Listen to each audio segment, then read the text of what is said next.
अस्सलाम वालेकुम नाज़रीन, नाम आया अब्दुल वकार लाखो अवीन सी रहा है वाई साहब पीर जो गोड़ खबरुनि जो सिलसिलो जारी पीर जे गोड़ खां। रौजा यूनियन काउंसिल जे अवाम पंहिंजो फ़ैसिलो ॿुधाए छॾियो। सियासी उम्मीदवारनि साम्हूं आज़ाद उम्मीदवार बीहारे छॾिया। सवें गाॾियुनि जो काफ़िलो वॾा मशियूं रौजा शाख बागवा ऐं मुख़्तलिफ़ रूटनि खां गुज़रंदे शादी खान ढूंढण स्टाफ इख्तिताम पज़ीर। ख़बर मूजिब रौजा यूनियन काउंसिल जे अवाम पंहिंजो फ़ैसिलो ॿुधाए छॾियो। सियासी उम्मीदवारनि खां नाराज़गी जो इज़हार कंदे संदसि साम्हूं आज़ाद उम्मीदवार chairman Iqbal Solanki, wise chairman Aslam Solanki, ज़िला काउंसिल मेंबर नदीम अहमद सोलंकी ऐं ॿिया मज़बूत उम्मीदवार लाहे छॾिया।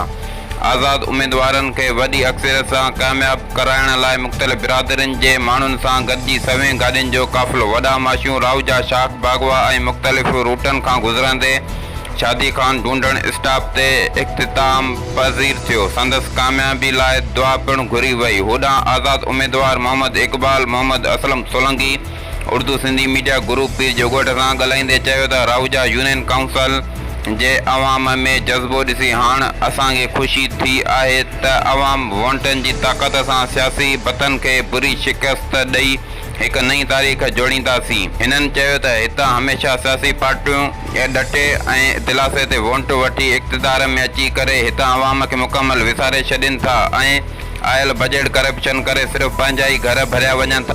पर हाणे हितां जो अवाम बाशऊर थी चुको आहे। तक जो अवाम सियासी डटे या दिलासे ते उन्हनि मकारनि खे वोट कॾहिं बि न ॾींदो। रिपोर्टर अब्दुल हई लाखो पीर जो गोठ।